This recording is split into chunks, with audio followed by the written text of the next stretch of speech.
तो लास्ट में हमने यही पढ़ा था, स्थिर वैद्युत क्षेत्र में चालक का व्यवहार। और क्या देखा था हमने कि अगर हमारे पास एक इलेक्ट्रिक फील्ड है और उसमें हम अगर कंडक्टर रख देते हैं तो हमको ये देखने को मिलता है कि जो इलेक्ट्रिक फील्ड जो होता है, जो अप्लाइड इलेक्ट्रिक फील्ड होता है, वो एक टाइम पे ख़त्म हो जाता है और कुछ ऐसे ख़त्म होता है। याद है आपको?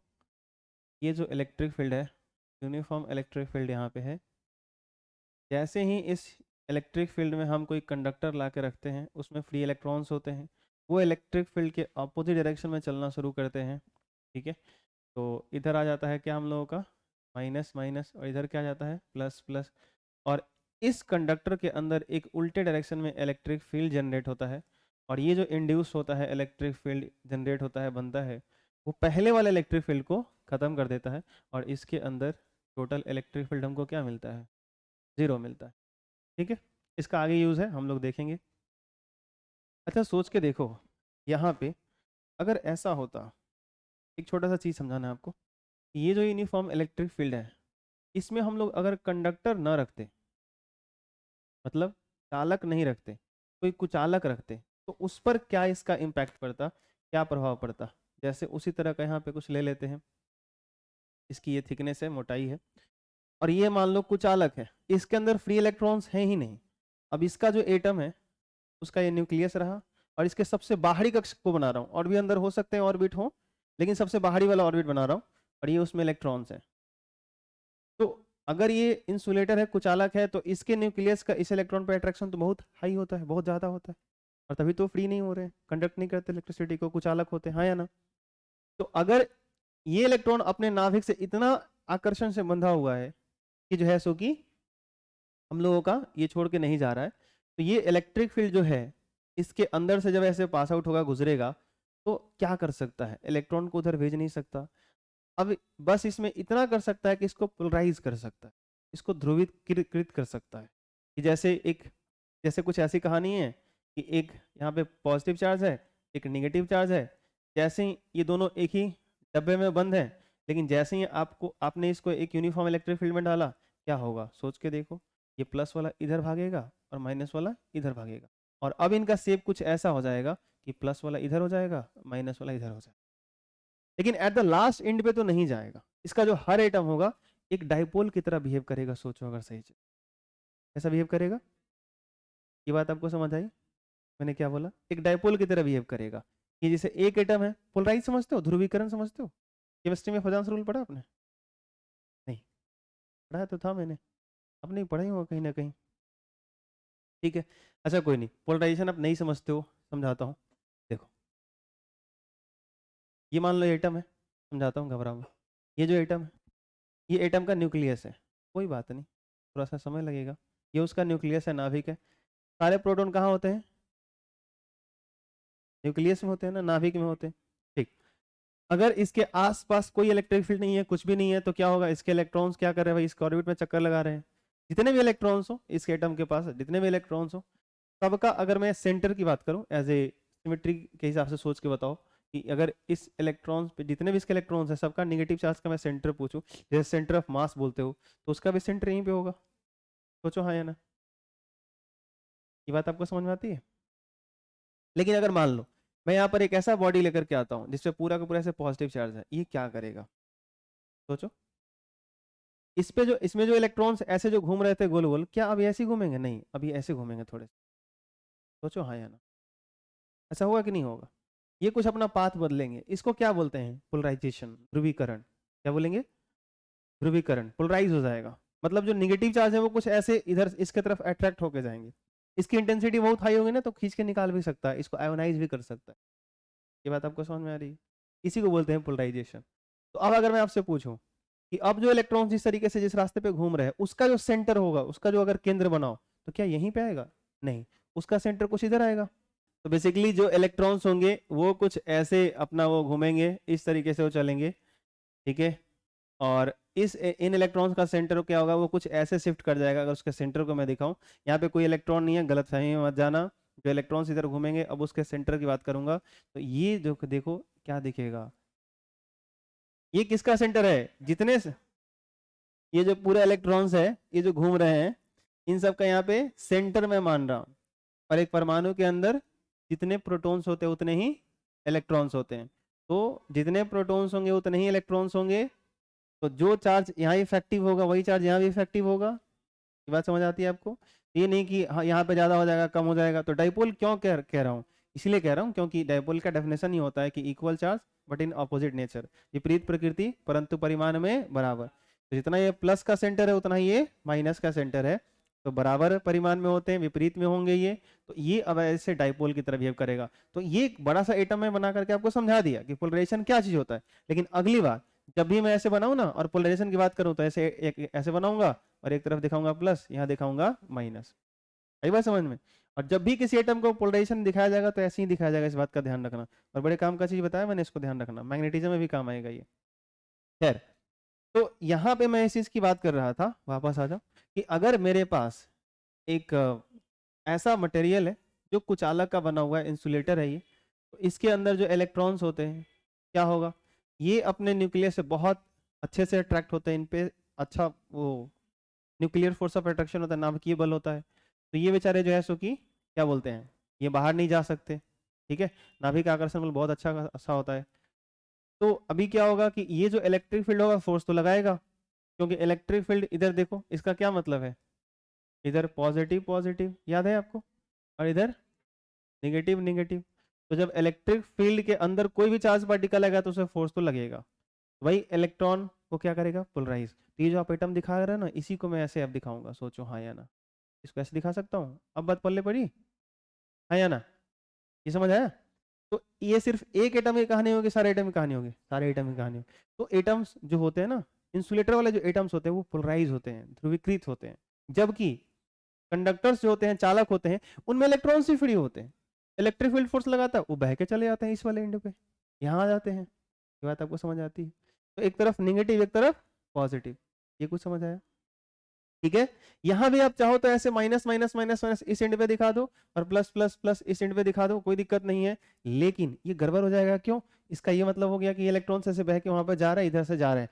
लेकिन ऐसा होगा नहीं, ध्यान रखना। क्या होगा, ये कंडक्टर अगर नहीं है तो सिर्फ और सिर्फ अंदर क्या होगा, पोलराइजेशन। तो इसके अंदर आप ऐसे दिखा सकते हो, ऐसे दिखा लो बहुत सारा, और हर एटम की कहानी क्या होगी बताओ, वो सब पोलराइज हो जाएंगे। और सबको ऐसे दिखाओगे, क्या करोगे बताओ, plus minus plus minus plus minus plus minus plus minus plus minus. और अगर ये पोलराइज हो रहे हैं तो प्लस माइनस से कारण इनका इधर थोड़ा सा इलेक्ट्रिक फील्ड आएगा, मैग्नीट्यूड बहुत ही कम होगा। अगर मैग्नीट्यूड बहुत ही कम होगा तो उसको छोटा एरो से दिखाएंगे, तो इसका कुछ इलेक्ट्रिक फील्ड होगा, इसमें कुछ इलेक्ट्रिक फील्ड होगा, इसमें कुछ इलेक्ट्रिक फील्ड होगा, इसमें कुछ इलेक्ट्रिक फील्ड होगा। तो पहले क्या था, एक अप्लाइड इलेक्ट्रिक फील्ड था, उसके कारण ये पोलराइज हुआ, पोलराइज हुआ तो इसके कारण कुछ डाइपोल मोमेंट बना, उसके अंदर एक इलेक्ट्रिक फील्ड आया। तो ये जो होगा टोटल इलेक्ट्रिक फील्ड को वो जीरो नहीं कर पाएगा। बात आपको समझ में आ रही है आपको? ठीक है, कुछ बात पल्ले पड़ रहा है? ठीक है, ये पोलराइज नहीं कर पाएगा, सॉरी क्या बोलते हैं, ये पोलराइज बस करेगा, ध्रुवीकृत करेगा। अब सोच के देखो, अगर हम लोग ऐसा करें, ये जो एक्सटर्नल इलेक्ट्रिक फील्ड है ई एक्सटर्नल, ये बाहरी जो विद्युत क्षेत्र है व्हाइट वाला, अगर इसका मैग्नीट्यूड बढ़ा दो तो आप एफ बराबर क्या पढ़े हो, क्यू इंटू ई, अरे यही पढ़े हो ना। अगर इलेक्ट्रिक फील्ड बढ़ा दोगे तो charge multiply electric field is equal force होता है। तो इनमें जो इलेक्ट्रॉन पे जो इलेक्ट्रिक फील्ड फोर्स लगा रहा था, क्या होगा, वो फोर्स का वैल्यू क्या होगा, बढ़ते जाएगा, बढ़ेगा। ठीक है, तो जैसे जैसे वो फोर्स बढ़ते जाएगा, जैसे जैसे फोर्स वो बढ़ते जाएगा, एक टाइम ऐसा आएगा कि इलेक्ट्रिक फील्ड एक्सटर्नल जो था, इतना हमने उसको स्ट्रॉन्ग कर दिया कि उसमें से इलेक्ट्रॉन को खींच के निकाल दिया। ठीक है, वापस सुनो, ये जो एटम था, यहाँ जो हमने पॉजिटिव चार्ज रखा था, इधर से इधर इलेक्ट्रिक फील्ड था, तो ये क्या कर रहा था, निगेटिव चार्ज इलेक्ट्रॉन्स को खींच करके पोलराइज कर रहा था। लेकिन अगर यहाँ पे चार्ज की इंटेंसिटी बढ़ा दो और पॉजिटिव चार्ज क्रिएट कर दो, इलेक्ट्रिक फील्ड और हाई हो जाए, क्या होगा, ये जो इलेक्ट्रॉन ऐसे न्यूक्लियस के चारों तरफ घूम रहे थे, पोलराइज हो रहे थे, होते होते बाहर निकल जाए। है समझ, कोई दिक्कत? तो इलेक्ट्रिक फील्ड का एक ऐसा वैल्यू होता है, यहाँ पे इलेक्ट्रिक फील्ड का एक ऐसा वैल्यू होता है जिस पर डाइइलेक्ट्रिक, या जो ये क्या बोलते हैं, ये जो कुचालक पदार्थ आपने लिया है, इसके एटम में जो इलेक्ट्रॉन्स होते हैं, जो वैलेंस इलेक्ट्रॉन होते हैं, जो बाहर के इलेक्ट्रॉन जो न्यूक्लियस से बंधे होते हैं, वो छिटक जाते हैं, बाहर निकल जाते हैं। और फाइनली इनकी भी कहानी वही होगी कि यहाँ पे क्या आ जाएगा, माइनस माइनस, यहाँ पे क्या आ जाएगा, प्लस प्लस, और इसका भी अच्छा खासा इलेक्ट्रिक फील्ड आ जाएगा।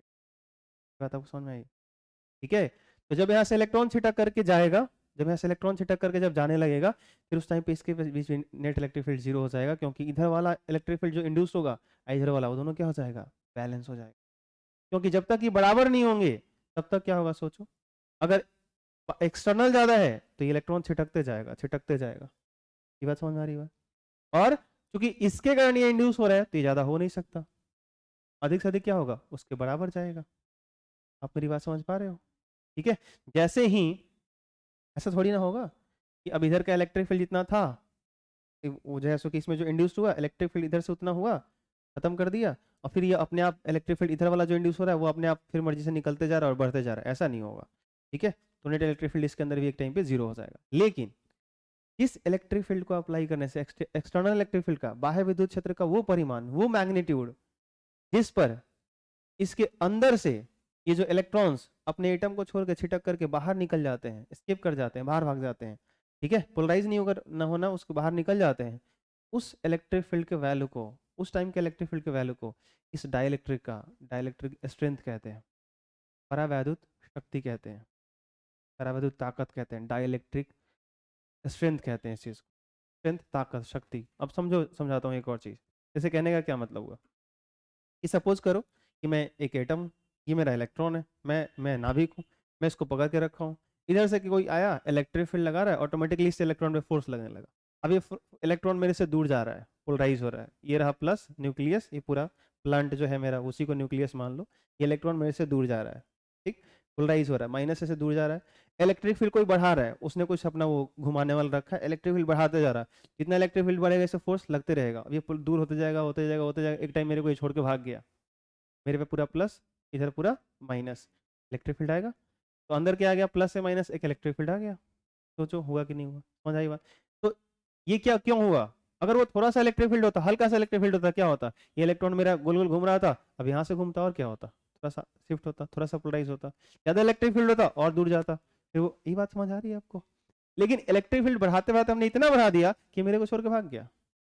तो मैं कब तक इसको संभाल पाया, कब तक इसको रोक पाया? अगर मैं इंसुलेटर हूँ, कुचालक हूँ, तो एक इलेक्ट्रिक फील्ड का वो वैल्यू जब तक मैं इसको संभाल पा रहा हूँ, जब तक इसको अपने न्यूक्लियस से जकड़ के रखा हूँ, पकड़ के रखा हूँ, वो मेरा कहलाएगा स्ट्रेंथ, वो मेरी ताकत कहलाएगा।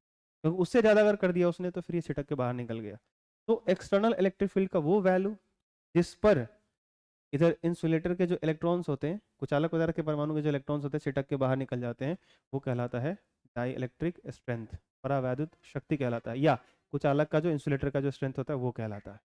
बेसिकली जो कुचालक होते हैं उन्हीं को डाइलेक्ट्रिक कहते हैं, ठीक है, परावैद्युत कहते हैं। ठीक है, तो ये ध्यान रखना। तो कुचालक कैसे व्यवहार करता है, चालक कैसे व्यवहार करता है? तो कुचालक पोलराइज होते हैं, जबकि चालक में इलेक्ट्रॉन्स फ्री होते हैं, वो पहले ही इजिली मूव करके चले जाते हैं। ठीक है, ये बात आपको समझ में आए? ठीक है, तो ये थोड़ा सा आप ध्यान रखोगे। वापस अब आते हैं, थोड़ा सा हम लोग यहाँ से टॉपिक चेंज करते हैं, जो अब पढ़ना था, इसी चीज के लिए बेसिक पढ़ना था, वो मैंने आपको पढ़ा दिया। अब है आपका कैपेसिटर, जिसका नाम है संधारित्र। आमतौर पे इसको कंडेंसर भी कहा जाता है, जो फैन वगैरह में लगा होता है, सिलेंड्रिकल बेलनाकार व्हाइट कलर का आपने देखा होगा, उसको कंडेंसर कहते हैं बेसिकली। आप देखिएगा तो उस पर ये भी लिखा होता है कैपेसिटर, आप देख लीजिएगा एक बार, जरूर एक बार देख लीजिएगा। संधारित्र उसी को बोलते हैं। ये करता क्या है, संधारित्र एक ऐसी युक्ति है जो विद्युत क्षेत्र में ऊर्जा का संग्रह करती है, एनर्जी को स्टोर करती है। क्या करती है? कैपेसिटर एक ऐसा डिवाइस है, एक ऐसा यंत्र है, जैसे घड़ी है ना समय देखने का, वैसे ही कैपेसिटर एक डिवाइस है जो एनर्जी को स्टोर करती है, ऊर्जा को एकत्रित करती है। आप मुझे कोई एग्जांपल दे सकते हो, कोई ऐसा डिवाइस जो एनर्जी को स्टोर करता हो? वेरी गुड, बहुत अच्छा, बैटरी। सही बात है, अभी देखो चार्ज में लगा भी है वहां पे।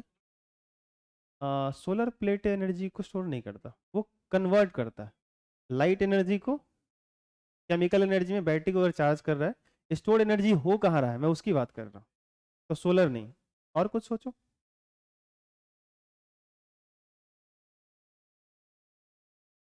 जो एनर्जी को स्टोर करता हो। हाँ, डैम, वेरी गुड, बहुत अच्छा।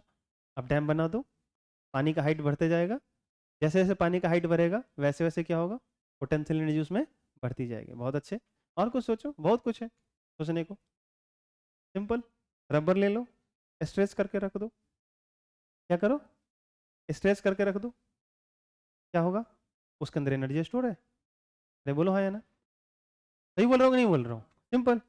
तो ये चीजें होती है कई तरह से हैं, जैसो कि आप क्या करते हो, समझाता हूँ। आप लोगों ने वो देखा है जिससे हम लोग मूस पकड़ते हैं, चूहा पकड़ते हैं, क्या करते हो आप, उसको ऐसे वर्क करते हो, पकड़ के ऐसे करते हो, उसको फंसा देते हो और उसमें हल्का सा वो पकड़ के रखता है। तो बेसिकली आप उतना वर्क करके उसको एक सिचुएशन में डाल दिया आपने, एक उसको पोटेंशियल एनर्जी दे दी, स्थिति ऊर्जा दिया। बेचारा चूहा आता है रोटी के लालच में, रोटी पर जैसे ही डालता है धक से वो गिरता है। ये बात आपको समझ में आई? तो वो वर्क डन करता है, तो कहीं ना कहीं वो एनर्जी कहाँ से आई उसकी, आप जो वर्क करके उसको इतना एनर्जी खर्च करके उसको पोटेंशियल एनर्जी दिए थे, वो एनर्जी फिर काम में आ जाती है। ये बात समझ में आया? अरे बोलो हाँ या ना। तो हमने क्या किया था, बेसिकली एनर्जी को स्टोर कर दिया उसके अंदर। क्या कर दिया? वैसे ही एक डिवाइस है, तो अब मत करना सबकी मुंह जबनी पढ़ा रहे हैं अब हमको, नहीं नहीं, मुंह जबने वाला चीज नहीं है, काम का चीज है ये। कैपेसिटर भी एक डिवाइस है जिसके अंदर एनर्जी का स्टोर होता है। हाँ, अगर इसका किसी से कंपेयर करना चाहिए हम लोगों को, तो बिल्कुल सेल से करना चाहिए, बैटरी से करना चाहिए, ठीक है, क्योंकि हूबहू ये बैटरी के जैसा काम करता है। लेकिन एक डिफरेंस है, जिसने वो एग्जांपल दिया ना डैम का, मैं वहीं से कहानी शुरू करता हूँ। जैसे मान लो, ध्यान से थोड़ा सा, सिमिलरिटी क्या है, डिफरेंस क्या है, इन दोनों को समझते हैं। ये हमने मान लो डैम बना दिया, और इसके अंदर जो है सो कि पानी का, जैसे मान लो स्टोरेज है, ऐसे कुछ पानी का इसमें स्टोरेज है, ठीक है। और इसमें मैं क्या करता हूँ, ऐसे दो तीन छोटे छोटे दरवाजा लगा देता हूँ, और भी लगा सकता था मैं, ठीक है। अभी यहाँ पे दरवाजा ये लगा हुआ है, दरवाजा कुछ अलग कलर से करते हैं, पता ही नहीं चल रहा है कौन सा दरवाजा है कौन सा, ठीक है। ये दरवाजा है, ठीक है। अभी क्या होगा, ये बहुत छोटे छोटे मैं बनाता रहूँ, जैसे आपने देखा होगा ना फिल्मों में होता है ना, बड़ा बड़ा डैम होता है, शायद आपने देखा हो वो ये करके, ठीक है। हाँ, पुष्पा, झुकेगा नहीं, ठीक है।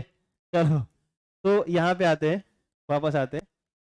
तो जो कैपेसिटर है, संधारित्र है, और जो बैटरी है, वो दोनों एनर्जी को स्टोर करते हैं। ये समानता है, ये सिमिलरिटी आपसे पूछा भी जाता है कभी कभी एग्जाम में, कि बैटरी और कैपेसिटर, बैटरी और संधारित्र में क्या समानता है, दोनों में सिमिलरिटी क्या है, तो दोनों एनर्जी को स्टोर करते हैं, दोनों ऊर्जा का संग्रह करते हैं, दोनों में ये सिमिलरिटी है। फर्क क्या है, ध्यान से सुनना।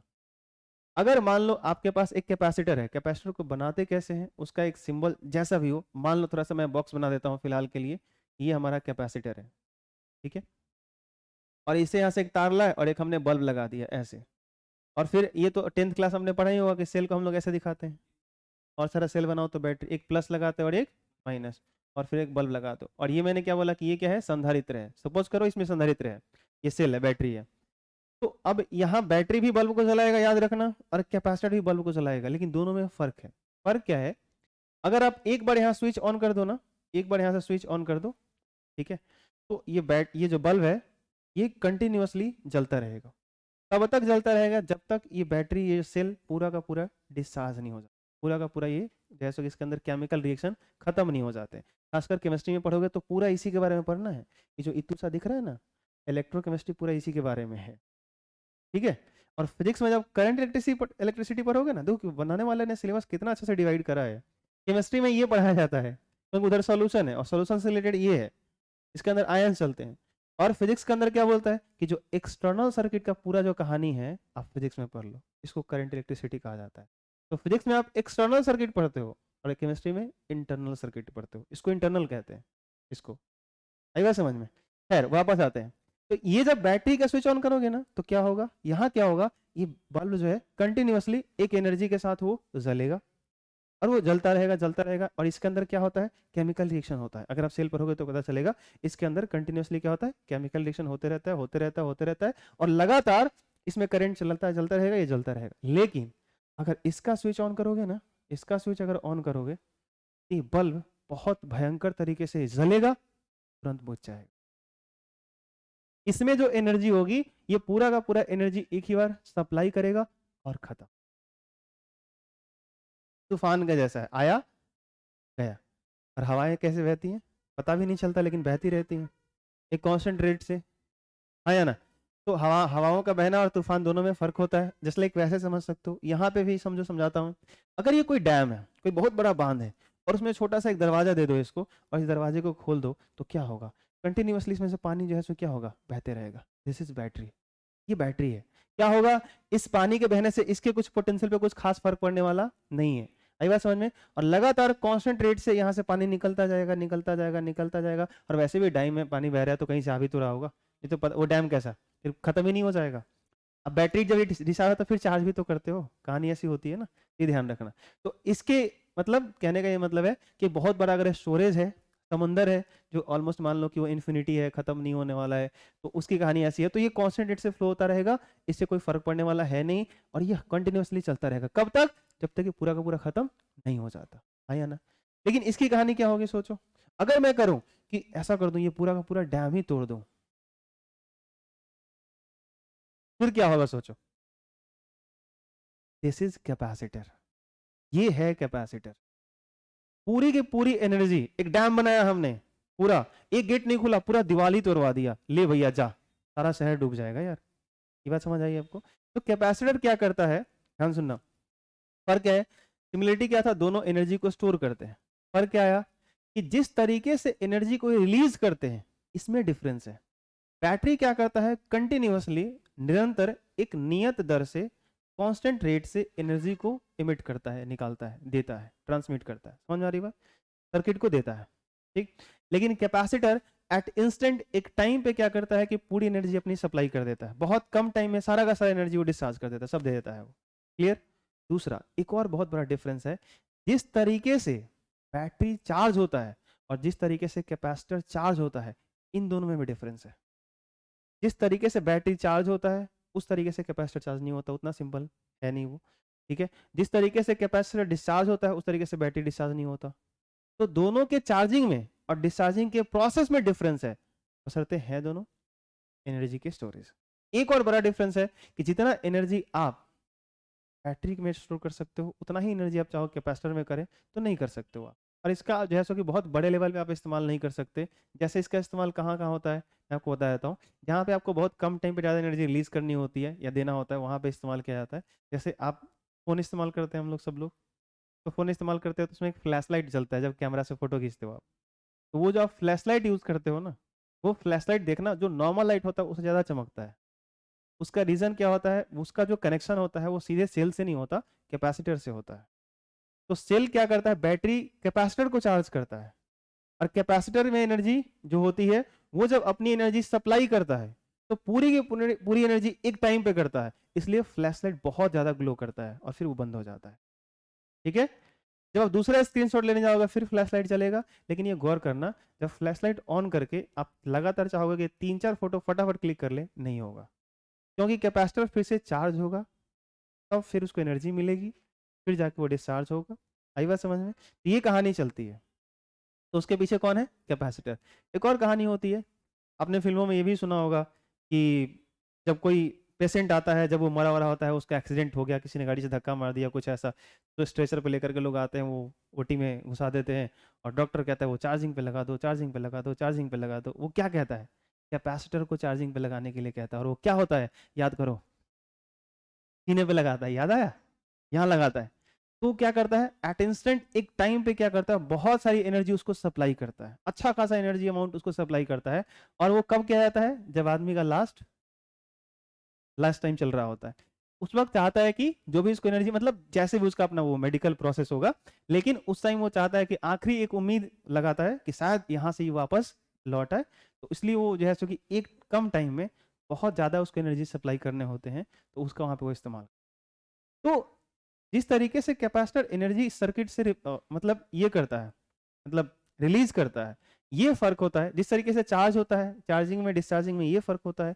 लेकिन हाँ, दोनों का जो स्टोरेज होता है उसकी कैपेसिटी सेम नहीं है। जिस तरीके से चार्ज होते हैं वो सेम नहीं है, जिस तरीके से डिस्चार्ज होते हैं ये सेम नहीं है। हाँ, एक सिमिलरिटी है कि दोनों एनर्जी के स्टोरेज हैं, एनर्जी को स्टोर करते हैं, ये ठीक है। तो ये इसका एक इंट्रोडक्शन था कैपेसिटर का। अब जितने भी कैपेसिटर होते हैं, जितने भी संधारित्र होते हैं, उन सब की अपनी अपनी एक कैपेसिटेंस होती है।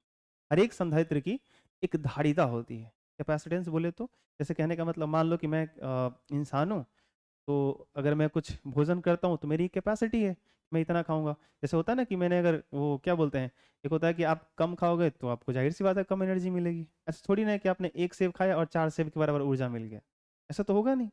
और हर इंसान की क्या है, अलग अलग है। अरे बोलो हाँ है ना।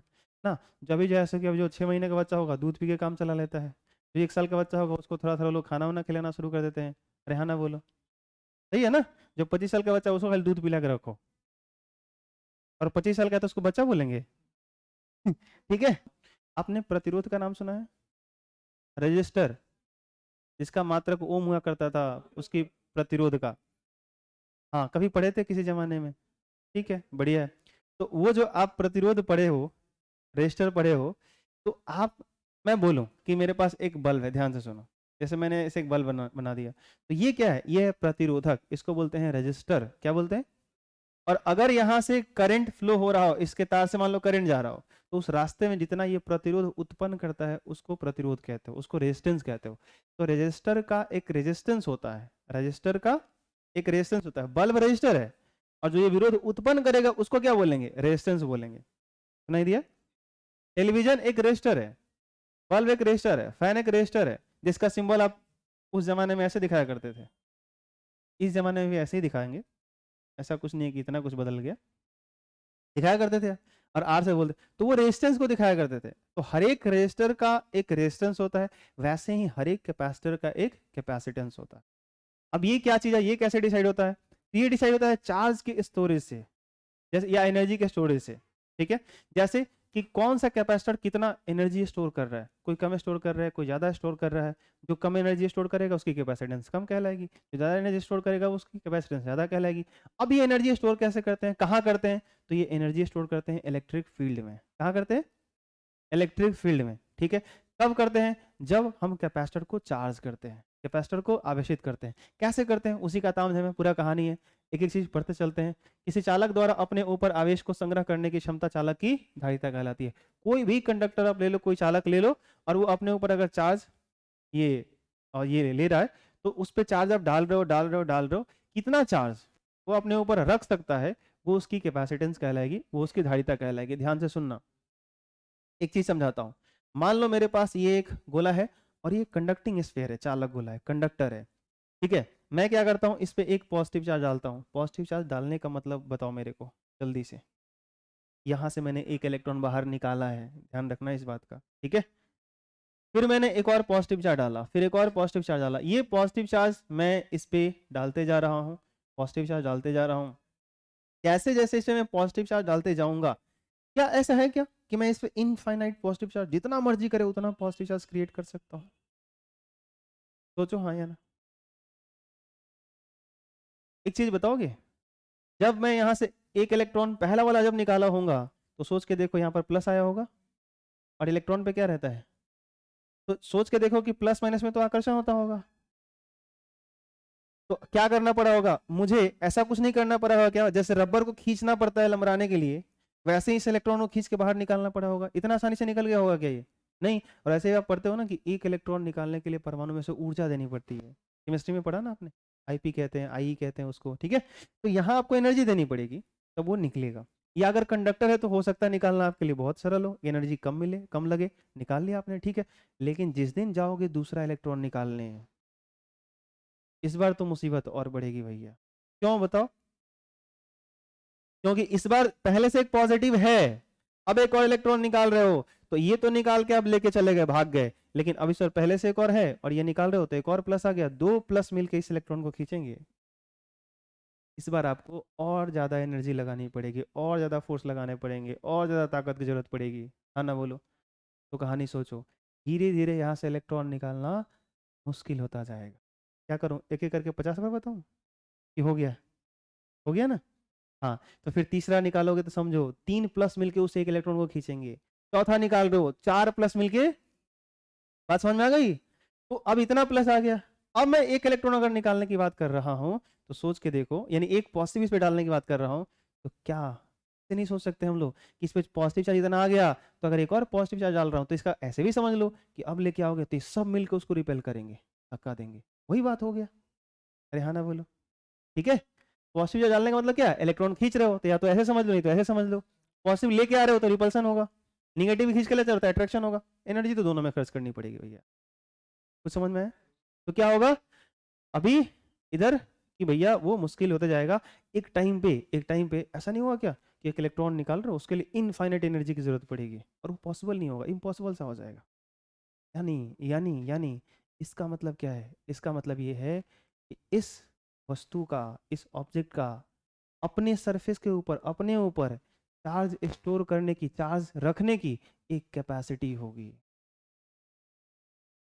ऐसा नहीं है कि जितना मर्जी करे चार्ज क्रिएट कर लो, ऐसा नहीं हो सकता। उसका एक सीमा होगा, एक लिमिटेशन होगा, एक बाउंड्री होगी। ये बात कुछ समझ में आया?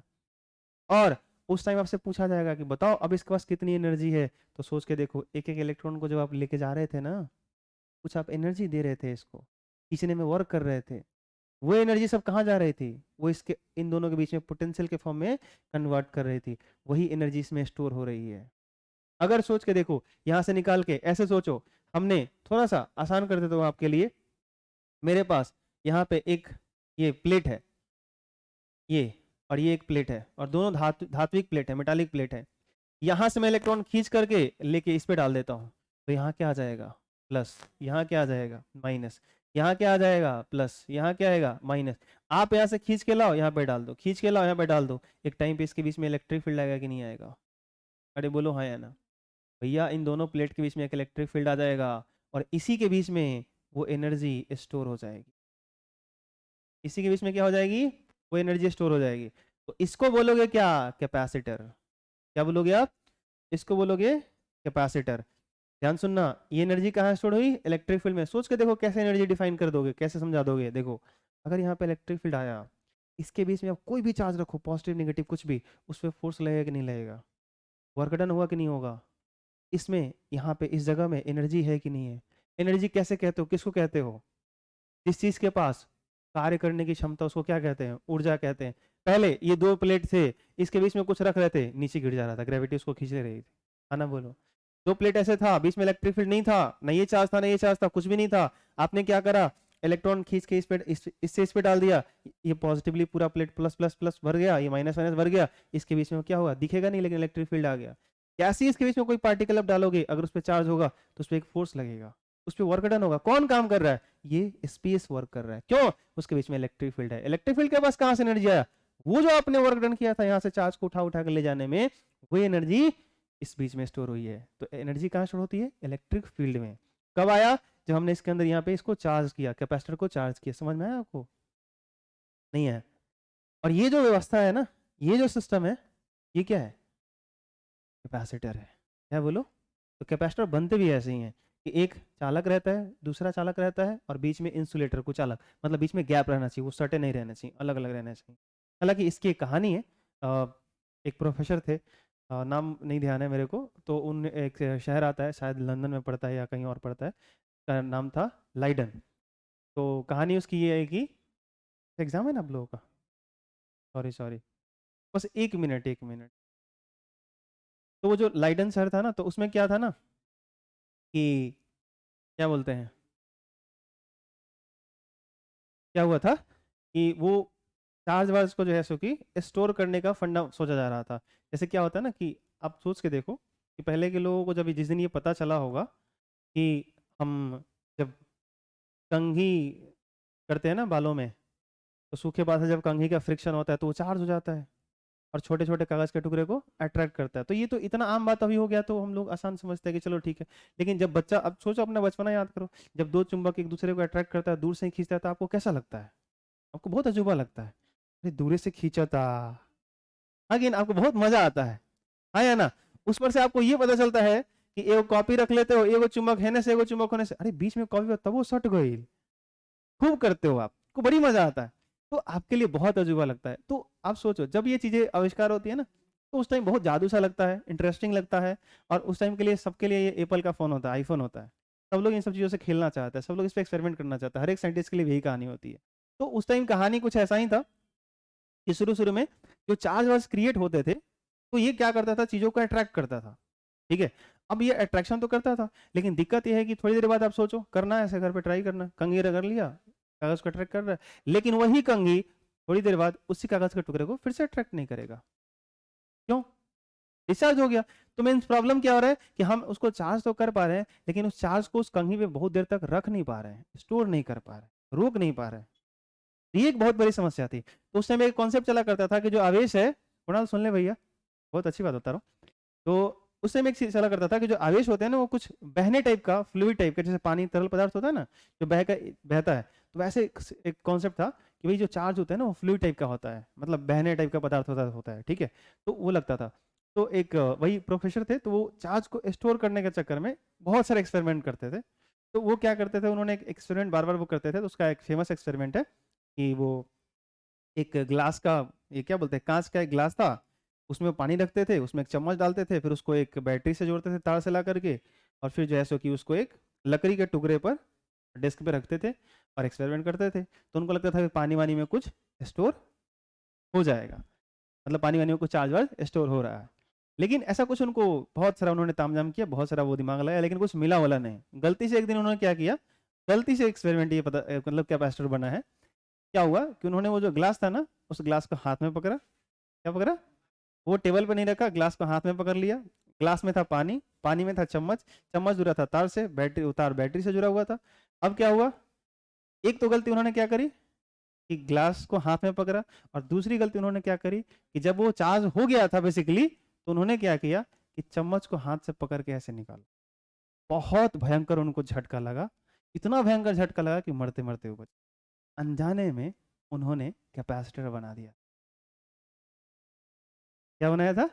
कैपेसिटर बना दिया। कैसे? उनका हाथ चालक था, कंडक्टर था, वो चम्मच कंडक्टर था, और बीच में जो ग्लास था इंसुलेटर था, कुछ अलग था। और एक कंडक्टर, दूसरे कंडक्टर, और बीच में इंसुलेटर, ये चीजें क्या बनाती है? कैपेसिटर बनाती है। ये कहानी थी। अब देखो, हर कैपेसिटर की अपनी एक कैपेसिटेंस होती है। हर जितने सारे संधारित्र होते हैं उनकी एक धारिता होती है, जिसको हम दिखाते हैं सी से। किससे दिखाते हैं? जो कैपेसिटेंस होता है उसके लिए हम लोग सी यूज़ करते हैं। अब ये कैसे डिफाइन किया जाता है? तो ये डिफाइन किया जाता है चार्ज और पोटेंशियल के हेल्प से। किसके हेल्प से? हम्म जो चार्ज और पोटेंशियल का रेशियो होता है किसी भी सिस्टम के लिए, उस पर जो चार्ज होता है और उस चार्ज के कारण उसका जो पोटेंशियल होता है, उसका जो रेशियो होता है, ये उसका कहलाता है कैपेसिटेंस। क्या कहलाता है? ये उसका कैपेसिटेंस कहलाता है। ये आता कैसे है, कैसे डिफाइन किया गया? ध्यान से देखो। पिछले, हाँ, यहाँ पे जो हम लोग बॉडी लेते हैं, इस पर हमने एक पॉजिटिव चार्ज डाला, याद है? फिर एक और पॉजिटिव, फिर एक और पॉजिटिव। ऐसे जब इसको पॉजिटिवली चार्ज देते जाओगे तो एक टाइम पे क्या होता है बताओ? एक ऐसा टाइम आएगा कि आपने इसको इतना चार्ज दे दिया कि फिर इसके बाद अब इसको आप चार्ज नहीं दे सकते, क्योंकि अब दोगे तो उस सिचुएशन के बाद होता क्या है, चार्ज लीक करने लगता है, या उसी को डिस्चार्जिंग कहते हैं। चार्ज लीक करने का मतलब, डिस्चार्ज करने का मतलब क्या हो गया, समझाता हूँ। जैसे मान लो मेरे पास एक पाइप है, इसमें मैं पानी भर रहा हूँ, तो एक टाइम पे क्या होगा, अगर इसका वॉल्यूम फिक्स है तो एक टाइम पर तो ये भर जाएगा, ठीक है, इधर से क्लोज है, ये भर गया। अब अगर मैं एक काम कर दूँ, इसके अंदर एक छोटा सा होल क्रिएट कर दूँ, यहाँ से छोटा सा एक होल क्रिएट कर दूँ, तो जैसे ही मैं एक छोटा सा ऐसे मैं छिद्र कर दूंगा, होल कर दूंगा, अब इधर से पानी आ रहा है, बताओ क्या ये पाइप कभी भरेगा? लेकिन एक सवाल पूछा जाएगा आपसे, इस पाइप के अंदर जो पानी का आयतन है, वॉल्यूम है, क्या बढ़ गया कि उतना ही है?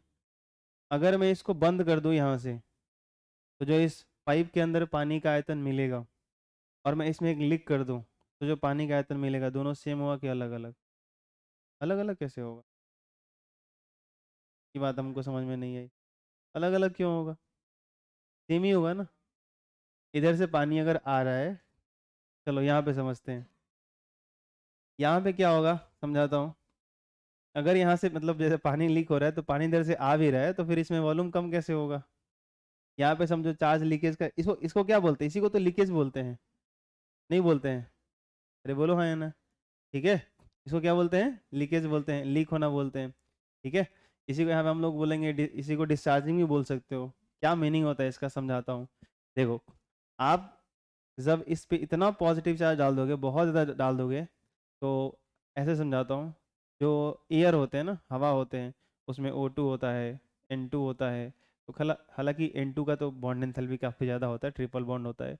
O2 की बात कर लो, H2 की बात कर लो, या अन्य जो सिंपल गैसेज होते हैं, कार्बन डाइऑक्साइड वगैरह जो भी, या और सारे जो डस्ट पार्टिकल होते हैं जिन पे चार्ज होते हैं, अगर ऐसा आपने काफ़ी ज़्यादा इसका पोटेंशियल हाई कर दिया तो ये क्या करेगा, एटमॉस्फेयर में किसी पार्टिकल से उससे इलेक्ट्रॉन खींच करके अपने आप को न्यूट्रलाइज कर ले।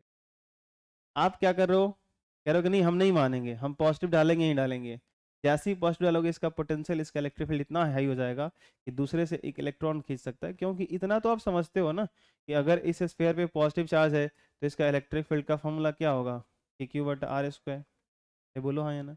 अब आप कह रहे हो कि क्यू हम इन्फिनिटी डालेंगे, भाई कोई लिमिटेशन ही नहीं है, तो क्यू इन्फिनिटी डालोगे तो इलेक्ट्रिक फील्ड इन्फिनिटी हो जाएगा।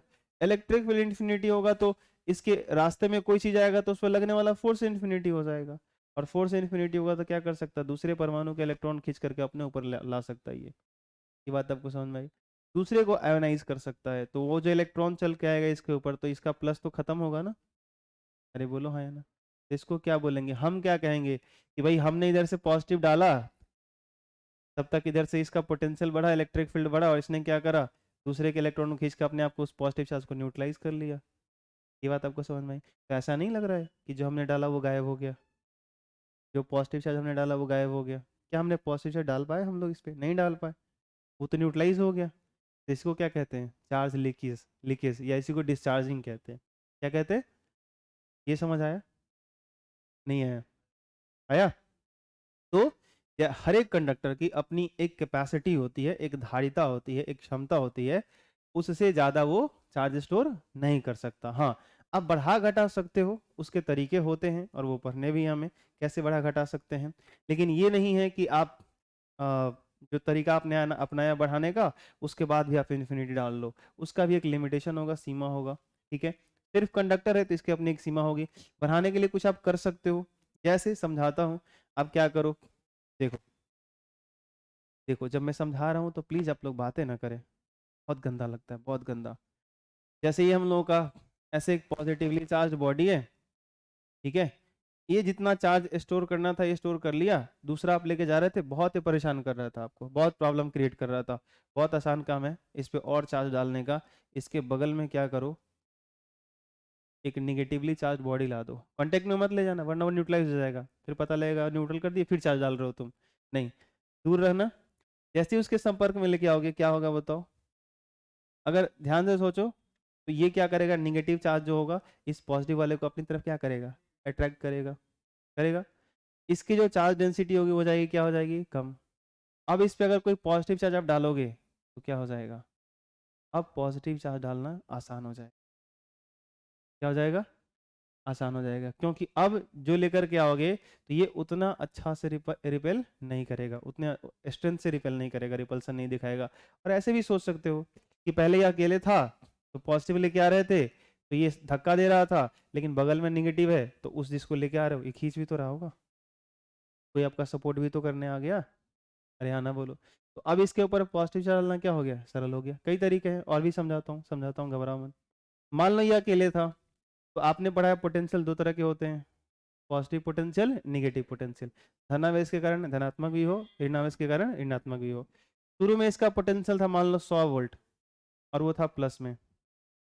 इसका शुरू में पोटेंशियल क्या था, -100 वोल्ट, ठीक है शुरू में। और इनिशियली ये इन्फिनिटी पे है और ये भी इन्फिनिटी पे है, सोच के देखो, ये अकेला, ये भी अकेला, ये भी अकेला, और ये दोनों एक दूसरे से इनफाइनाइट डिस्टेंस पे हैं, अनंत दूरी पे हैं। तो इसका पोटेंशियल 100 वोल्ट, इसका पोटेंशियल -100 वोल्ट। क्लियर। तो अगर इन्फिनिटी पे हैं और तब मैं पूछूं कि इन दोनों का पोटेंशियल डिफरेंस बताओ, तो क्या करोगे, एक का पोटेंशियल डिफरेंस लोगे माइनस दूसरे का पोटेंशियल डिफरेंस घटाओगे, पोटेंशियल घटा दोगे, कितना आ जाएगा, 200। ये बात आपको समझ आई, अरे बोलो हाँ या ना। नहीं है समझ में, अच्छा ठीक है। कई लोग ये कहना चाहते हैं ना सर आप इसमें से इसके क्या घटाए, -100 में से उसको घटा लीजिए, घटा लो क्या दिक्कत है, बस साइन का फर्क होगा, आएगा तो 200 ही। ठीक है, समझ में आ रही बात। हाँ, ये तकलीफ मत ले लेना सर, इसमें से इसको घटा देंगे तो जीरो आ जाएगा। हाँ, अगर किसी को वहम उत्पन्न हो रहा है कि 100 में से 100 गया जीरो, ठीक है, तो ये वहम को मिटा दीजिए। हाँ, आगे बढ़े। तो अगर इसका पोटेंशियल 100 वोल्ट है, इसका पोटेंशियल -100 वोल्ट है, दोनों एक दूसरे से इनफाइनाइट डिस्टेंस में है, तो उस सिचुएशन में दोनों के पोटेंशियल का डिफरेंस कितना है बताओ? 200 वोल्ट। अब इन दोनों को एक दूसरे के पास लेके आते हैं। जैसे इन दोनों को एक दूसरे के पास लेकर के आओगे, जैसे इन दोनों को एक दूसरे के नजदीक लेके आओगे, मुझे एक चीज बताओगे कि अगर ये 100 वोल्ट है इसका पोटेंशियल, इसके सरफेस का, इसके अंदर का जो भी है, तो मुझे बताओ अब इसका जो पोटेंशियल होगा वो घटेगा इसके पास आने के कारण, अभी दोनों पास में आ गए, तो ये जो माइनस इस प्लस के पास में है तो इसका पोटेंशियल 100 से कम होगा, 100 ही रहेगा, या 100 से बढ़ जाएगा? ये पढ़ा चुका हूं मैं आपको। अच्छा, हमने ऐसा पढ़ा है, कभी पढ़ा है? ये प्लस क्यू चार्ज है, इसके कारण एक पॉइंट पे पोटेंशियल है, मान लो V1। अगर यहाँ पे माइनस क्यू में रख दूं, अब इसके कारण भी तो यहाँ पे कुछ पोटेंशियल होगा, तो एक ही पॉइंट पे दो अलग अलग पॉइंट चार्ज के कारण पोटेंशियल पड़े हो कि नहीं पड़े हो? तो इसका कुछ पोटेंशियल होगा पॉजिटिव होगा, इसका नेगेटिव होगा, तो अगर नेगेटिव आता है तो उस पॉइंट के पोटेंशियल को घटाएगा कि बढ़ाएगा? अब काहे नहीं बोल रहे हैं कि इसका पोटेंशियल घट जाएगा? नहीं घटेगा, घट जाएगा। क्या हो जाएगा? घट जाएगा। मैं रैंडम कुछ वैल्यू कर लेता हूं समझने के लिए। मैंने मान लिया कि ये हो गया 80 बच गया। कितना बचा? 80। अब सोच के देखना, थोड़ा दिमाग पे जोर डालना। ये जब माइनस वाला था, जब इन्फिनिटी वाला -100 वोल्ट का था, जब इसके माइनस वाला जब इसके करीब आया है तो प्लस वाला भी तो इसके करीब हो गया। जब इसका -100 वोल्ट अकेले था तब था, जब ये वाला आया होगा, ये वाला इसके पास में आया होगा, तो जिस हिसाब से डेटा दिया गया है, अगर एक दूसरे को ये ओवरलैप कर जाए, एक दूसरे के मतलब ये क्या बोलते हैं, एक दूसरे के ऊपर चले जाए, फिर तो ये जीरो कर देंगे, लेकिन वैसे करना नहीं है। इसके आने के कारण यहाँ इसके पास में इसका जो पोटेंशियल क्या हो जाएगा? बढ़ जाएगा। सोचो हाँ या ना? पहले -100 था, अब इसका भी तो इधर कुछ पोटेंशियल होगा, होगा ना? तो क्या करेगा? वो बढ़ाएगा। तो इसमें कुछ प्लस जब ऐड करोगे तो रिजल्ट क्या मिलेगा? निगेटिव में कम होगा कि ज्यादा? कम होगा। ऐसा कुछ होगा जैसे -80 वोल्ट टाइप का। ये बढ़ा कि घटा बताओ जल्दी से? ये बढ़ा। क्या हुआ? तो इसके कारण इसका पोटेंशियल बढ़ गया, इसके कारण इसका पोटेंशियल घट गया। नहीं है समझ में? दोनों अलग अलग जब इनफाइनाइट डिस्टेंस पे थे, अनंत दूरी पर थे, तो इसका एक का पॉजिटिव पोटेंशियल, दूसरे का नेगेटिव पोटेंशियल, दोनों का डिफरेंस 200 वोल्ट था जो डेटा हमने लिया था। जब इन दोनों को पास में कर दिया गया तो मैंने मान लिया कि 20 ही कम हुआ, ये 20 से ही बढ़ा। लेकिन अगर ऐसा हुआ तो अब मुझे बताओगे कि इन दोनों चार्ज स्फीयर का, आवेशित गोलों के बीच का जो पोटेंशियल है, इनका जरा डिफरेंस बताओगे कितना है? पोटेंशियल डिफरेंस कितने का है? हाँ, अब बताओ। 160 है, पहले कितने का था? तो पोटेंशियल डिफरेंस इस सिस्टम का डिक्रीज हुआ या इंक्रीज हुआ? डिक्रीज हुआ, कम हुआ। अगर इसका पोटेंशियल पहले हाई था, इलेक्ट्रिक फील्ड हाई था, तो अब चार्ज ला रहे थे, ज्यादा पोजीशन हो रहा था, खुद इसका पोटेंशियल हाई है और दे रहे हो, वो एक्सेप्ट ही नहीं करेगा। अब आपने क्या किया? बगल में एक माइनस लेके आए, इन पूरे सिस्टम का पोटेंशियल लो हो गया। अब चार्ज डालोगे, ये और एक्सेप्ट करेगा, क्योंकि ये अपना पोटेंशियल बढ़ाकर कहां तक ले जा सकता है? 100 तक। क्योंकि पहले इसकी लिमिटेशन कहां तक थी? 100 वोल्ट तक थी, अभी कहां पे आ गया है? 80 पे। तो अब इस पे चार्ज डाल सकते हैं कि नहीं डाल सकते? डाल सकते हैं, आसानी से डाल सकते हैं, और पॉजिटिव चार्ज डाल सकते हो। ये नहीं कह रहा हूँ कि निगेटिव डाल सकते, वरना फिर से न्यूट्रलाइज होना, उदासीनता आ जाएगी उसके अंदर, वो नहीं करना। आप वही चार्ज और भी डाल सकते हो। ये तरीका होता है चार्ज को स्टोर करने का। तो हमने क्या समझा? हमने ये समझा कि देखो, अगर हमको किसी चीज के सिस्टम पे चार्ज अगर स्टोर करना है तो उसके साथ हमको उसका जो कैपेसिटी है उसको समझना पड़ेगा। और वो कैसे समझ में आया? तो चार्ज और पोटेंशियल को रिलेट करके समझ में आया। हमने ये देखा कि जैसे कि जितना ज़्यादा हम चार्ज डालते जा रहे हैं, जितना ज़्यादा हम चार्ज डालते जा रहे हैं, उतना ही ज़्यादा उसका पोटेंशियल बढ़ते जा रहा है। जितना ज़्यादा हम चार्ज डालते जाएंगे उतना ही ज़्यादा क्या होगा? पोटेंशियल बढ़ेगा। तो ऐसे कहा जाता है कि चार्ज बढ़ेगा तो पोटेंशियल उस कंडक्टर का क्या होगा? बढ़ेगा। तो ऐसे आपको बुक्स में लिखा होता है कि पोटेंशियल डिफरेंस या पोटेंशियल जो होता है वो आपका डायरेक्टली प्रोपोर्शनल होता है वो चार्ज के, जो उसके ऊपर आप डाल रहे हो। फिर आपको ये समझाया जाता है क्या कि ये समानुपाती का साइन हटाओ, इक्वल लगाओ, एक कांस्टेंट आता है, यहाँ पे कांस्टेंट 1/c। हाँ, किसी बुक में अगर ऐसे लिखा हो तो टेंशन में मत चले जाना। ये भी समानुपाती क्यू लिख के कई बार ऐसे भी लिखा जाता है, क्यू इधर कर दो, क्यू समानुपाती v कर दो, और क्यू बराबर यहाँ पे सीधे लिखा जाता है c, ऐसे। ठीक है, तो आएगा दोनों वही, दोनों तरीके, ठीक है, आप जो मर्जी करे कर लो। यहाँ पे मेरे को ये ज़्यादा बेटर लगता है, मैं इसको इस्तेमाल करता हूँ कि अगर चार्ज बढ़ेगा पोटेंशियल बढ़ेगा, चार्ज बढ़ेगा तो पोटेंशियल बढ़ेगा, ये कांस्टेंट अपन ये 1/c आता है। इसमें जो आपका c है ये क्या है, यही आपका कैपेसिटेंस है, यही आपका धारिता है। तो ये कैसे डिसाइड होगा, अब थोड़ा सा पहले इसको अच्छे से डिराइव कर लो, c को उधर भेज दो तो क्या आ जाएगा, c इज इक्वल Q/V आ जाएगा। मतलब उस कंडक्टर के ऊपर जो चार्ज है और उसका जो पोटेंशियल है, चार्ज है और जो पोटेंशियल है, उसके रेशियो से उसका कैपेसिटेंस डिफाइन होगा। ये बात आपको समझ आई? ठीक है, जैसे मान लो हमने एक स्फीयर बनाया, ऐसे सोचो हमने एक गोला लिया, इससे हमने क्यू चार्ज डाला, कितना डाला, क्यू चार्ज डाला, ये क्यू इतना है, ये जो चार्ज क्यू है इतना है जिसके बाद अगर आप चार्ज डालोगे तो डिस्चार्ज होना शुरू हो जाए। ध्यान से सुनना, ये चार्ज इतना है कि इसके बाद अगर आप चार्ज डालोगे तो क्या होगा, वो डिस्चार्ज कर देगा, अब वो चार्ज उससे एक्सेप्ट नहीं कर सकता, तो ये मैक्सिमम क्यू है। ठीक है, तो मैक्सिमम क्यू है तो आपको पता है कि इस केस में इसका पोटेंशियल कितना हो जाएगा, के क्यू अपॉन इसका रेडियस। अरे बोलो हाँ या ना, हो गया ऐसा। अगर ये स्फेरिकल है तो पोटेंशियल का फॉर्मूला इस केस में यही होता है ना भाई, इसके लिए, हाँ या ना, तो इसके सरफेस का पोटेंशियल इतना होगा और आपको चार्ज डालना कहाँ है, सरफेस में ही डालना है। ठीक है, कंडक्टिंग हॉलो स्फीयर है तो v बराबर इतना होगा। मैंने बोला अगर इसकी धारिता आपको पता करनी है कि कितना चार्ज स्टोर कर सकता है, कैपेसिटेंस वगैरह, तो मैंने बोला जो चार्ज स्टोर किया है वो और जो पोटेंशियल उसका रेशियो फाइंड आउट करो, ये आपको बताएगा।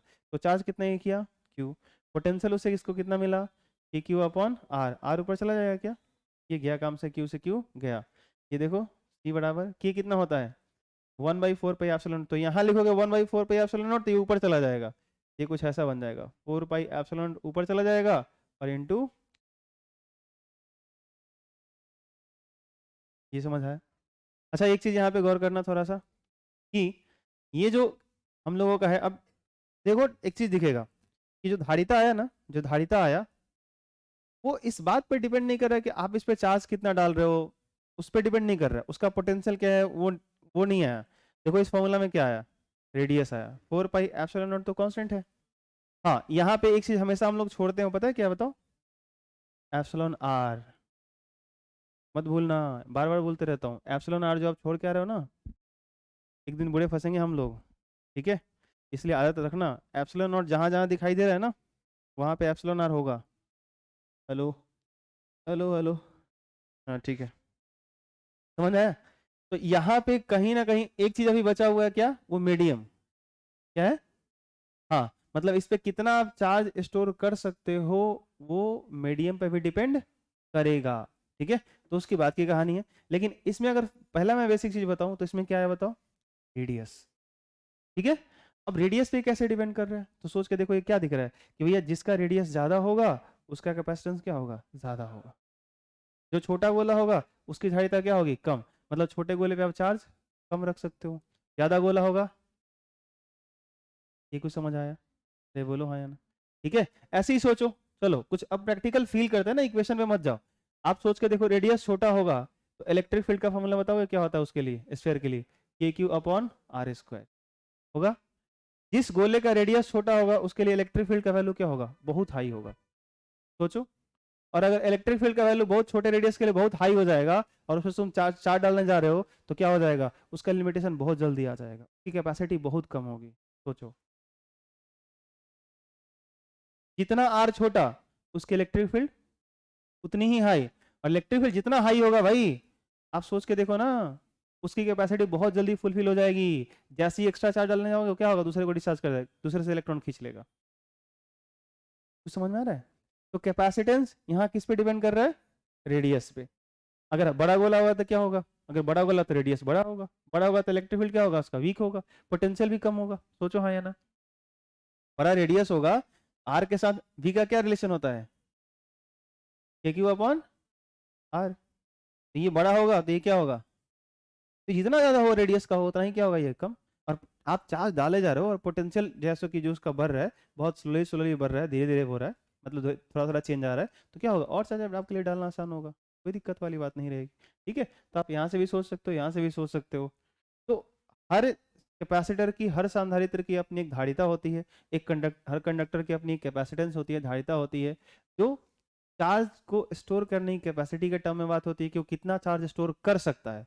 तो वो कैपेसिटेंस कैसे डिफाइन की जाती है, तो वो जितना चार्ज स्टोर कर सकता है मैक्सिमम, और उस टाइम जो उसका पोटेंशियल क्रिएट होता है उनका रेशियो, यानी क्यू अपॉन वी। ये ध्यान रखना। तो किसी चालक द्वारा अपने ऊपर आवेश को संग्रह करने की क्षमता, कोई चालक है, कोई कंडक्टर है, अपने ऊपर कितना चार्ज स्टोर कर सकता है, उसी को हम क्या कहते हैं, उसकी कैपेसिटेंस कहते हैं।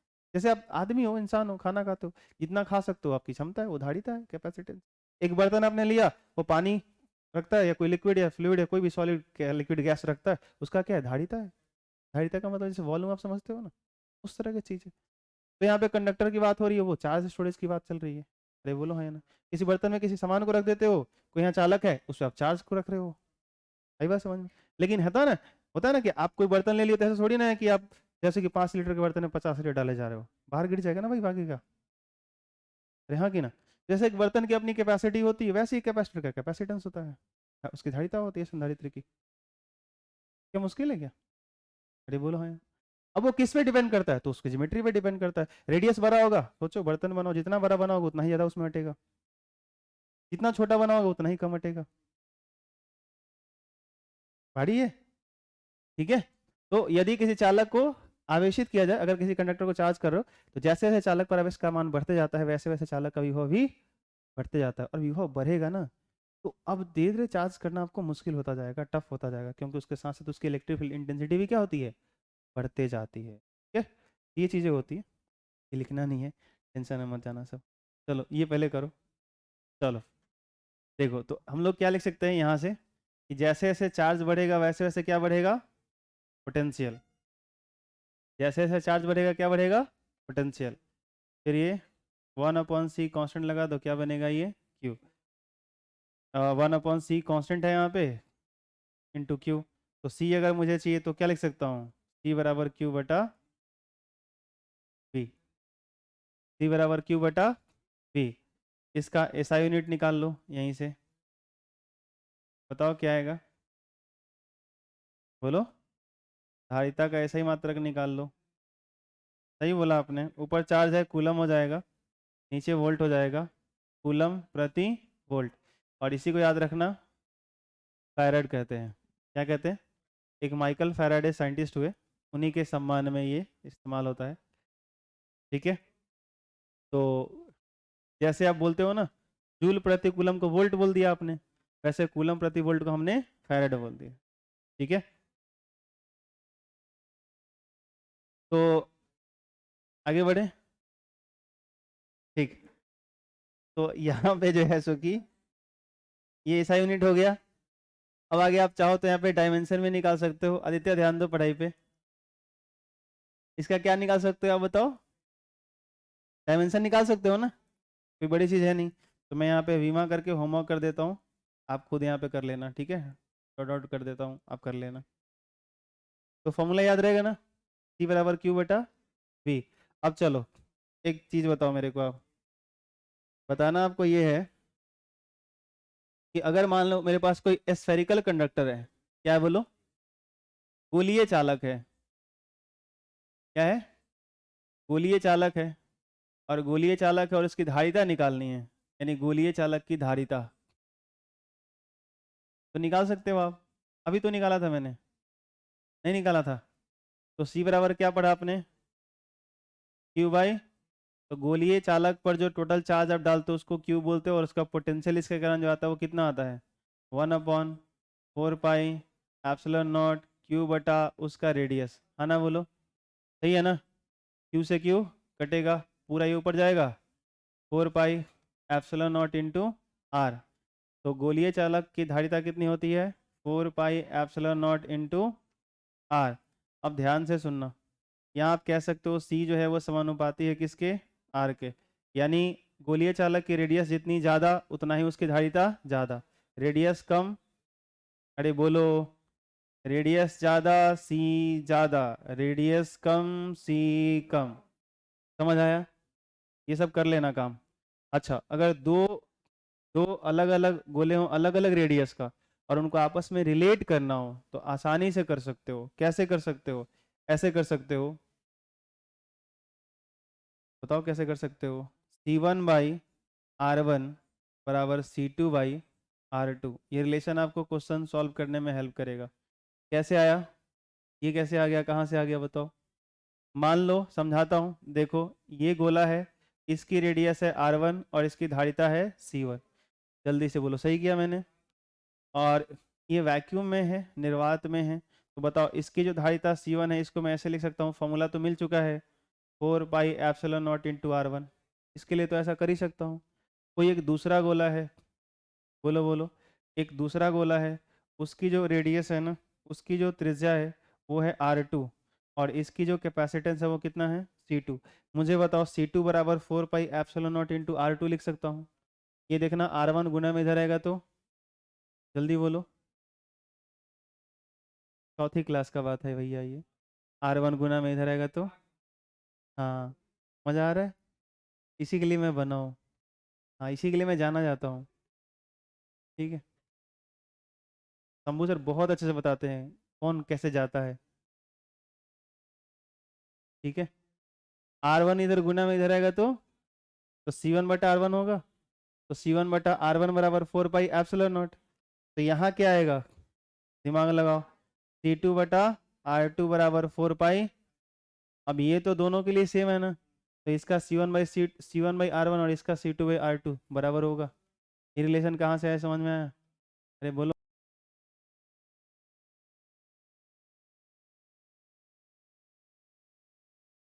पृथ्वी की धारिता, क्योंकि अर्थ बिहेव करती है एज अ कंडक्टर, एक चालक की तरह, इसकी अपनी कैपेसिटेंस होगी C और गोलीय चालक की धारिता होती है 4πε0 इंटू R। C बराबर, जल्दी से बताओ, 4πε0 का वैल्यू कितना होगा। देखो इसका वैल्यू होगा 1/9 गुने 10 का पावर 9। अब 9 गुने 10 का पावर 9 किसका कहते थे, 1/4πε0 का वैल्यू। इस बार 4πε0 ऊपर कहाँ है, ऊपर है, तो उसका वैल्यू कहाँ जाएगा, नीचे। आई बात समझ में, ध्यान रखना, इंटू R। तो पृथ्वी की त्रिज्या कितनी है बताओ, है तो 6400 को कैसे लिखते हैं, 6.4 गुने 10 का पावर, बोलो सब, 6 मीटर। ऐसा ही मात्रक में ऐसे लिखते हैं। ठीक है, 6400 किलोमीटर को ऐसे लिखेंगे मीटर में। अब इसको हल कर दो, तो 6.4 बटा कितना 9 और 10 का पावर ये 6, ये माइनस ऊपर जाएगा तो -3 आएगा, कितना मीटर आएगा ना ये। इसको मतलब ठीक ढंग से अगर हल कर दोगे तो ये ऐसा कुछ आ जाता है 711, कितना आ जाएगा, 11 गुने 10 का पावर -6। यानी इसको ऐसा कुछ बोला जाएगा, लगभग लगभग, ये अप्रॉक्स वैल्यू है, एक्यूरेट वैल्यू नहीं है, 711 माइक्रो। और आपको पता है कि इसका मात्रक क्या इस्तेमाल करते हो, फैरेड। 10⁻⁻6 को क्या बोलते हैं, माइक्रो बोलते हैं। तो अगर आप ये कैलकुलेट करोगे तो कितना आ जाएगा, 711 माइक्रो फैरेड हो गया, 711 माइक्रो फैरेड आया। सोचो, इतनी बड़ी पृथ्वी, इतनी बड़ी पृथ्वी और इसकी धारिता इतनी सी, जरा देखो तो सही, इतनी बड़ी पृथ्वी और इसकी धारिता इतनी सी, 711 माइक्रो फैरेड। इसका मतलब समझ रहे हो, 0.0000711 फैरेड। इसका क्या मतलब जाता है कि वाकई कैपेसिटेंस अर्थ की इतनी है तो बहुत कम चार्जेस स्टोर कर सकता है। अर्थ को आप जितना चार्ज दे दो वो स्टोर कर लेगा।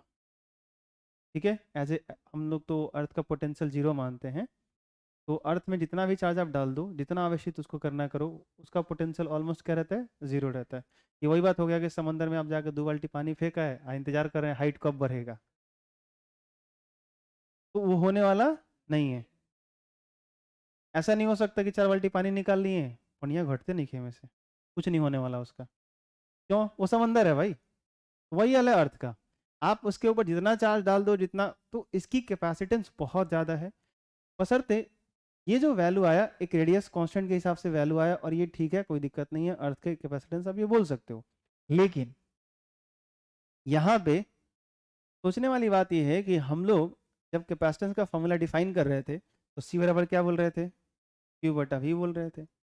और अगर हम लोग ये मानते हैं कि अर्थ का पोटेंशियल अप्रॉक्स 0 होता है, तो जिस दिन ये 0 की तरफ जाएगा इसकी कैपेसिटेंस किधर जाएगी, इन्फिनिटी की तरफ जाएगी। यानी जितना मर्जी आप उसको चार्ज दे लो वो सब का सब स्टोर कर ले। ये बात समझ में आई? तो आप अर्थ के लिए डेटा निकाल रहे हो क्योंकि आप उसको रेडियस के तौर से देख रहे हो, रेडियस के नजरिए से देख रहे हो, लेकिन इसका साइज इतना बड़ा है कि आप जितना मर्जी चार्ज डाल लो उसकी पोटेंशियल हम 0 मान के चलते हैं, तो उसकी कैपेसिटेंस एक्चुअल में कितनी होती है, इन्फिनिटी होती है, इनफाइनाइट होती है। आई बात समझ में? बस एक डेटा के तौर पे आप कह सकते हो कि हाँ इतना होता है। दूसरी चीज, एक और बात समझो इसमें, एक और बात यह है कि अगर अर्थ ना हो, अर्थ बड़ा ही कोई कंडक्टर हो, पृथ्वी जैसा ही कोई इस साइज का कंडक्टर हो, और उसकी रेडियस इतनी हो 6.4×10⁻⁷ मीटर, फिर भी तो उसका इतना ही आएगा। तो फिर क्या एरर है, कुछ तो मिस्टेक हो रहा है, कुछ तो गड़बड़ी हो रही है। तो मुसीबत ये है ना कि ये जो यूनिट है ना फारेड, ये मात्रक बहुत बड़ा है, ये यूनिट बहुत भयंकर है। इस यूनिट का बड़ा वो जो है सो कि क्या बोलते हैं, जैसे ऐसा कुछ समझो आप कि आप चींटी का द्रव्यमान बताना चाहते हो और मात्रक इस्तेमाल कर रहे हो टन का। बताना क्या है, चींटी का द्रव्यमान, और मात्रक कौन सा इस्तेमाल कर रहे हो।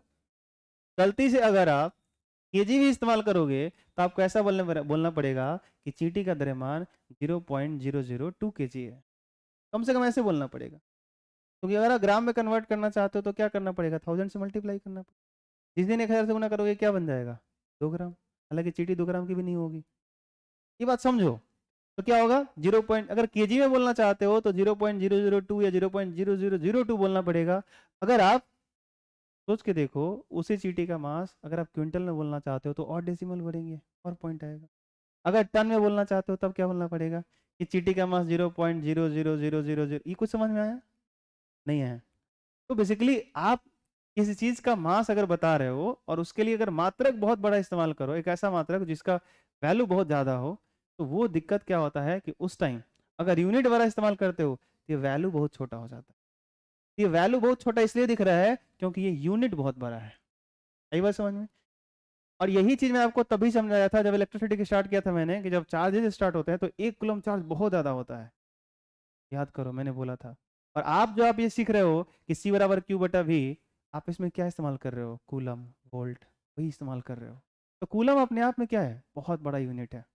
तो आप बेसिकली क्वेश्चन क्या देखते होंगे, देखो जितना सारा इलेक्ट्रोस्टैटिक के क्वेश्चन सॉल्व करते हो अब क्या मिलता है, माइक्रो कूलम, नैनो कूलम, मिलता है कि नहीं मिलता है? जेनुअनली आपको यही लिखा जाता है कि 2 पॉइंट चार्ज है, यहाँ पे इतना माइक्रो कूलम, यहाँ पे इतना माइक्रो कूलम। क्यों? क्योंकि चार्जेस बहुत कम रखने पड़ेंगे। नहीं रखोगे, छोटे मात्रक नहीं इस्तेमाल करोगे, बहुत भयंकर हो जाएगा, फोर्सेज बहुत तकड़ा आएंगे, बहुत बड़ा बड़ा रिजल्ट आएगा। ठीक है, ये चीजें होती है। तो एक्चुअल में बात यह है कि अगर पृथ्वी इतने बड़े त्रिज्या की अगर कोई गोला है आपके पास और उसकी कैपेसिटेंस आपको इतनी कम दिख रही है, तो एक्चुअल में वो कम नहीं है बहुत ज्यादा। आपने यूनिट इतना बड़ा ले लिया है कि वैल्यू आपको कम दिख रहा है। यूनिट को छोटा करिए, ये वैल्यू ऑटोमेटिकली बड़ा हो जाए। ये बात आपको समझ में आई? वही अगर चींटी का द्रव्यमान मेरे को अगर मिलीग्राम में बताना हो, ठीक ठाक आ जाएगा, 10 15 अच्छा खासा नंबर आ जाएगा। सोचिए देखो मैं क्या कहना चाहता हूँ। अरे बोलो हाँ या ना? ठीक है, तो समझ में आया? उसी चींटी का द्रव्यमान मेरे को नैनोग्राम में बताना हो, माइक्रोग्राम में बताना हो, क्या होगा, वैल्यू बढ़ा जाएगा। जैसे देखो ये आया ना, जैसे ही मैंने माइक्रो फैरेड में नहीं, मैंने माइक्रो फैरेड में बात करना शुरू किया, ये वैल्यू कितना हो गया, 711 ठीक ठाक वैल्यू है। अरे बोलो, हमारे कैलकुलेशन के लिए, गणित के लिए बहुत अच्छा है, जबकि ये क्या करेगा, मुश्किल करेगा। अगर मैं फैरेड में लिखूं तो टफ होगा ना? अरे बोलो हाँ या ना? तो ये चीजें होती हैं थोड़ी सी। तो कौन सा यूनिट बड़ा है कौन सा यूनिट छोटा है, उसके हिसाब से भी चीजें आती हैं। तो ये जो फैरेड है एक बहुत बड़ा यूनिट है, ध्यान रखना, इसकी वजह से इसका डेटा बहुत छोटा मिलता है। एक बहुत बड़े कंडक्टर के कैपेसिटेंस का जो ये मिलता है, उसकी कैपेसिटेंस मिलती है, वो बहुत कम होती है। मतलब जितनी भी होती है वो हमको देखने में बहुत कम लगता है, लेकिन एक्चुअल में वो कम नहीं है। फैराडे यूनिट बहुत बड़ा होता है, इसीलिए मैक्सिमम टाइम में हम लोग जब कैपेसिटर यूज़ करेंगे ना या क्वेश्चन को सॉल्व करेंगे तो देखिए लिखा रहेगा 2 माइक्रोफैरड, 4 माइक्रोफैरड, 10 नैनोफैरड ऐसे लिखा रहेगा।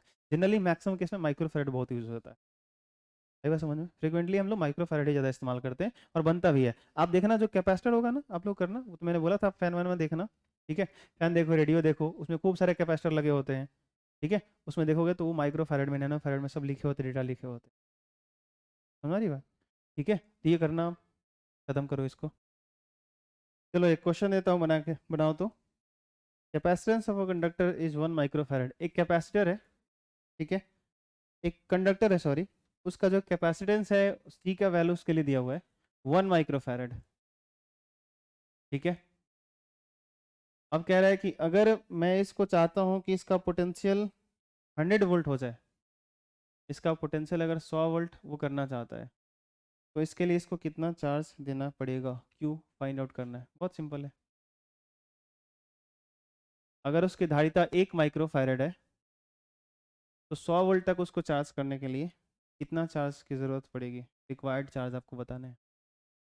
अरे सी बराबर क्यू बटा वी बनाया ना आपने, तो क्यू बराबर क्या बनेगा, सी वी बनेगा ना।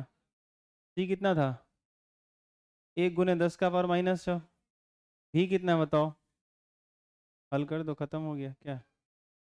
तब ऐसा यूनिट में होगा तो यहाँ पे भी आएगा ऐसा यूनिट में, कूलम हो जाएगा, चार्ज है तो।